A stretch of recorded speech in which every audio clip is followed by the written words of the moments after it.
Good morning. Happy Monday. How is everyone doing? I hope you guys had an amazing weekend. This is a new book that we're getting into in the Bible, and I'm excited for today's message. Before I do, I just want to give like a little recap. I feel like I just want to encourage you, if you are trying to do something new and you've been scared, just do it. Oh my goodness. I started TikTok, like I've mentioned to you guys, that I had been wanting to do it and I was scared and I was like, oh my goodness, what am I going to do? And I think last week was my first like official week of doing TikTok and just being consistent. And guys, TikTok is wild. It's wild. There is like so much growth that can happen on TikTok.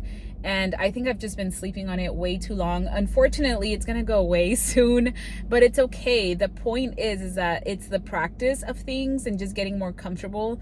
And one thing that I've learned is how comfortable you get just being yourself when you just go out and do things. So, I'm having fun on TikTok right now because I am posting videos of me like singing and usually a lot of these songs that I actually grew up with, and having a different perspective of it because I'm a Christian and just all the things. But anyways, I wanted to say that because if you have been following me for some time now, I just really appreciate any support that you all can give me. I don't need your money. I don't need any of that. I just need support, and you all liking, subscribing, putting your notifications on, following me on the other socials, whether it's Instagram or TikTok. I truly appreciate it. It really means the world to me. But anyways, let's get into today's word. Today we are I finished Proverbs last week, and now I get into Ecclesiastes, which so far it's like, okay, Lord, thanks for speaking. And we're going to be in, I didn't even write it. I think, so I'm in Ecclesiastes 2, if I'm not mistaken.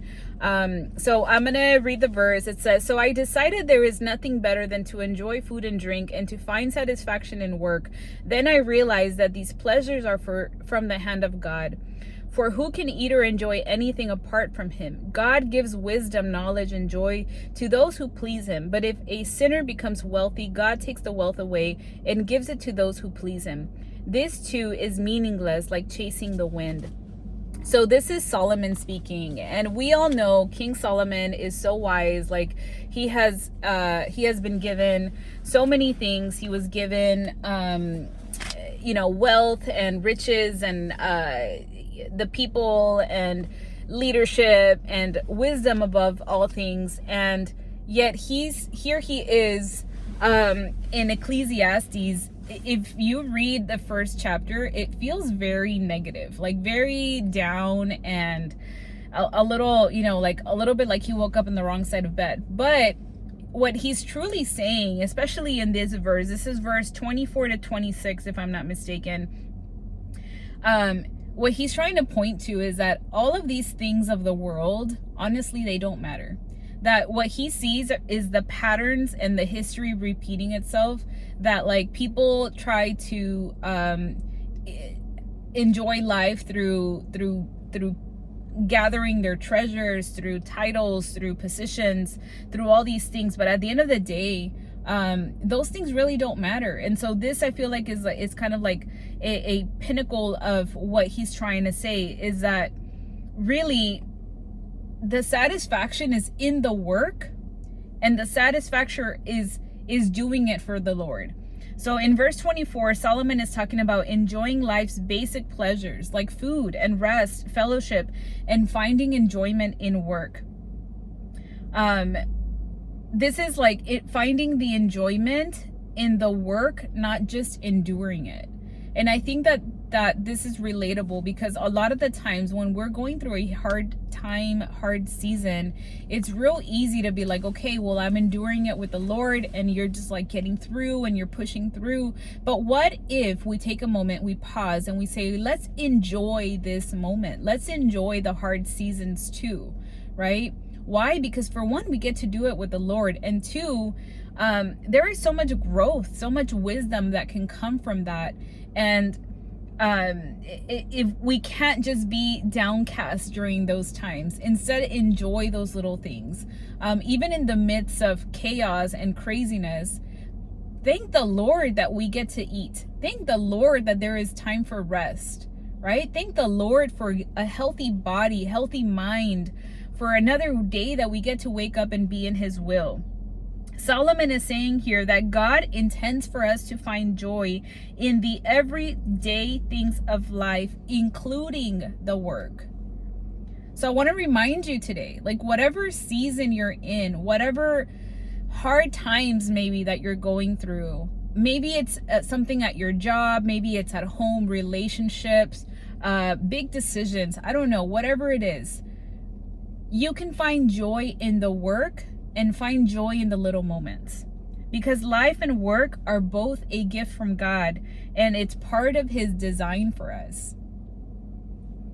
And then verse 25 says, and I feel like because it says, for who can eat or enjoy anything apart from him? Who can eat or enjoy anything apart from him? God gives us wisdom, knowledge, and joy to those who please him. But if a sinner becomes wealthy, God takes the wealth away and gives it to those who please him. This verse, I feel like, anchors into the fact that all enjoyment and fulfillment comes from our relationship with God. Like the things, the worldly things, the possessions, the titles, the things, they don't matter. What matters is our relationship with God, being in the presence of the Lord. Without God, pleasure is empty and fleeting. The things just are things. Like, I have seen such a transition in my life in the way that I see the world. And I say these stories for you guys because I want you to know where I was, and I want you to show you what the Lord is doing in my life, okay? I have been walking with the Lord faithfully since the end of 2023. 2024, I really felt like the Lord was really starting to change me and mold me because I was willing to do the work. There was so many things that I was holding on to from my life that were such burdens. It was weight. It was like dead weight that I was carrying.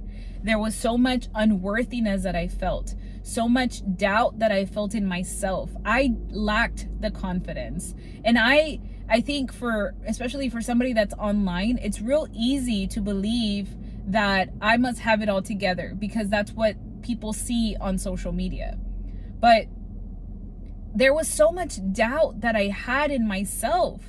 The reason that I wasn't doing the things that I wanted to do and doing them with joy is because either I felt like I didn't deserve it, or two, I was too worried, too scared, too much of a people pleaser, too much of an overthinker to actually get anything done.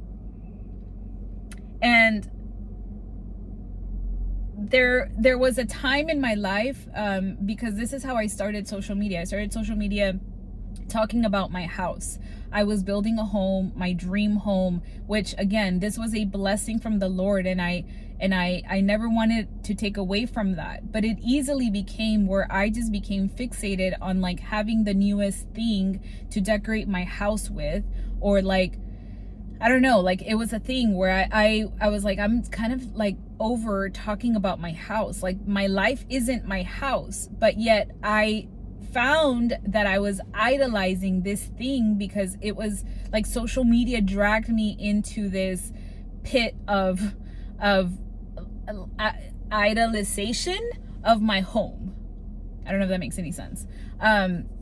But because that's what my life revolved around like social media was all about my house. So it's like, okay, well, let me find content to talk about my house. And guys, like just saying it out loud sounds so superficial, but let's be honest, especially anybody that is on social media right now, and you may not relate at all because this may be completely not your thing, but if you're on social media, it is so easy to get caught up in those things.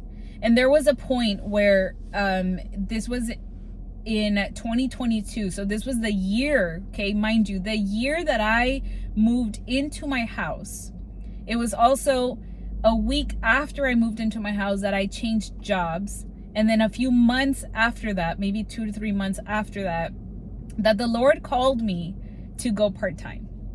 Now, let me tell you why that matters. It matters because I had bought a very expensive home. I was relying on income for a job that I used to have. And then the Lord called me out of that job to a job that paid me less. And then in my own willingness, or like my own thing of wanting to control things, I was like, okay, well, I'm gonna go get a second job. So I got a second job to like basically make the same amount of money that I was making. Why? Because I was scared of losing the thing, of losing the home. Okay, and I'm just being super honest and transparent. I am the main breadwinner in my house, and so it's like, okay, well, you need to provide. So I did that for a couple of months, and then I realized like, this is draining me. I can't do this. And then I really felt the Lord say, let go of that other job. That I didn't mean for you to do that. So I did. I let it go. And so that meant that I was officially a part-time PA. Now, this was a very scary time because, again, the thing that I was highly possessing, which was my home, everything revolved around this home, right? Because that's what I had built social media on, and my life, if I'm being honest, a lot of it revolved around the things that I was doing around my home. And it wasn't until like later on that year, there's like so much that I can go into, but the whole point is that when I was about to move into my house, there was a huge, like this unexpected expense that kind of came our way, and the end of our bill just ended up being like very just frustrating and very scary, because I was like, we shouldn't even moved into this house at this point. Like financially, it was like, oh my goodness, like all this money that we had saved to like furnish our house is now out the door. Like we don't have that money anymore, and my house was empty. Like I had no furniture. And so anyways, so now I leave a job, I go part-time, and the end of the year comes, and I'm looking at like our finances, and I'm like, oh my goodness, like Lord, we should just sell this house. And I remember having that conversation with my husband and almost like wanting to just cry and like literally white flag, right? Like I can't do this, like what is going on? And it was during this time that I feel like the Lord really started to build up my faith, because some unexpected money, and it wasn't a lot of money, right? But it was money that I felt like the Lord was almost telling me like, remember, I'm the one that called you here. I have never left you. And he provided in a way that reminded me of that. And it was like, now I want to know who your God is. This is the time for you to tell me, for you to show me who is your God. And I realized, and it took like time, and like it just took a lot for me to realize how much I was idolizing things. Like I was idolizing this home. I was idolizing like looking like my life was perfect. I was idolizing like buying the new thing and glamorizing some stuff, right?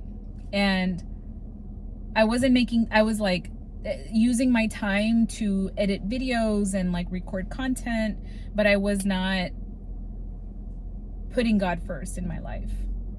And I say all this because this verse and these verses talk about like the possession, right?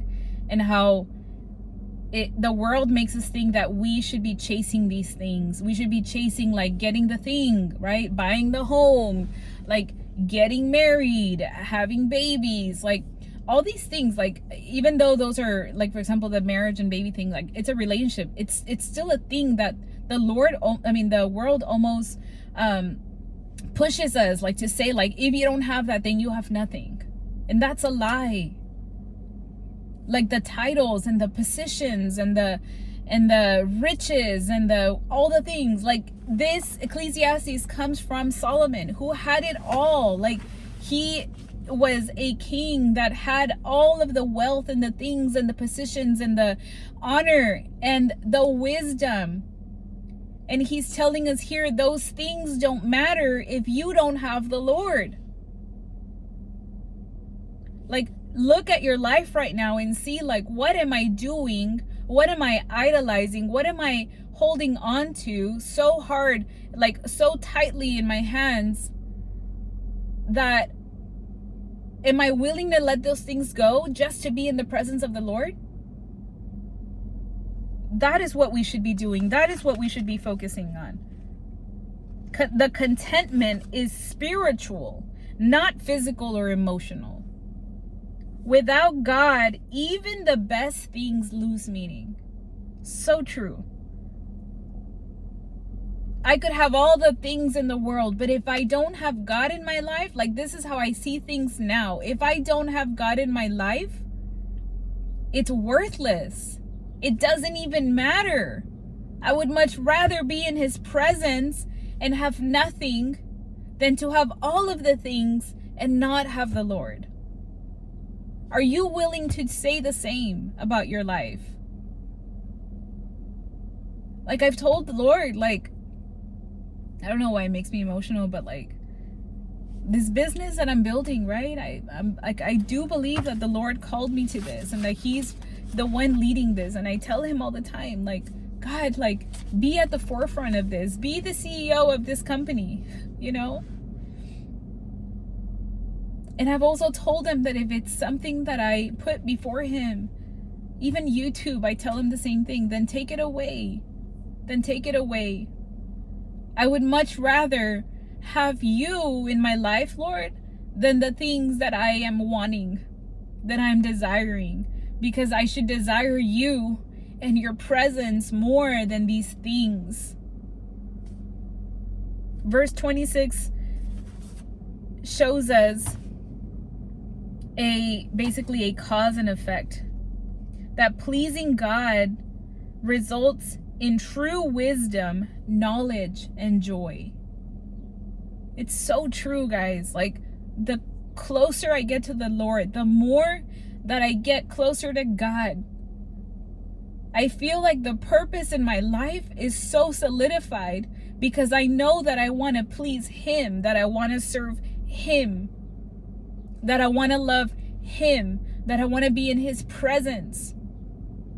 And that is like true joy. Like it made me think this morning, like, why is it that I feel like so much more joy now, even though some of the things that I do is like what I've been doing all my life. I've had children, I've had a marriage, I've had a job, I've had nice things, I've had all these things. But at some point in my life, I had those things and didn't have joy. So what is the difference now? The fact that I know that the Holy Spirit lives in me, the fact that I can have the Lord, and no matter the surroundings, no matter the situation, no matter what I'm doing, as long as I have the Lord, I can have joy. Now, this versus a person who's just chasing after possessions and ultimately feels empty. I know that feeling, because that was me not too long ago. Like I said, I had these things before, and why wasn't Flor happy? Why wasn't Flor feeling fulfilled? Why was all this? Why did it feel like I was lacking something? Because I was lacking. I was lacking the presence of the Lord. I didn't have a relationship with him. I knew of him. Sure, I can turn on a little YouTube video and hear it from somebody. Sure, I can go to church and hear it from a pastor. Sure, I can read one little scripture once a year and believe, oh, I love that scripture, and I write it everywhere. But do you have a relationship with the Lord? That is the difference. God's pleasure in us leads us to rich, purposeful, oh my gosh, what did I write? What did I write? Lord. I have no idea what I wrote, guys. Sorry. But joy and fulfillment flow.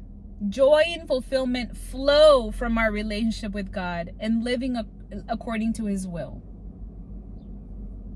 Lord, let my desires, my ambitions, my goals align with your desires, your will for my life.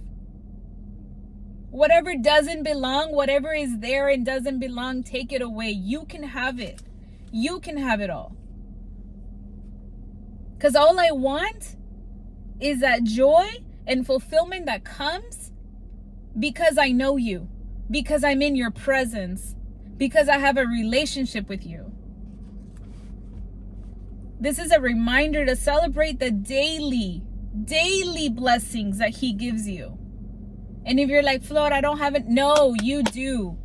You woke up today. That is a blessing. There's a sun outside. That is a blessing. You have air in your lungs. That is a blessing. You can move your legs. That is a blessing.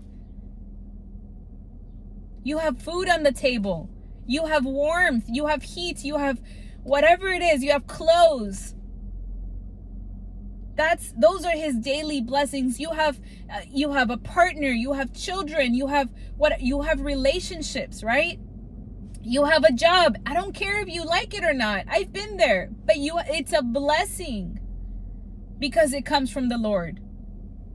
Invite him in everything that you do. In every situation. Oh, but today is hard. Invite him in. Lord, be here with me while I sulk. We have to seek God's pleasure and focus on living in a way that honors him, and joy will flow. Today's video is long. I'm sorry. I just realized the time, but guys, I feel like it was just a good message. We all needed to hear this message. Because in a world that tells us to chase after things, the Lord reminds us that it's not about those things, rather to just be in his presence and to want to do his will, to fear the Lord, and to truly just want what he wants for our life, and to serve him and to love him. That is the point. We'll see you guys tomorrow. Bye.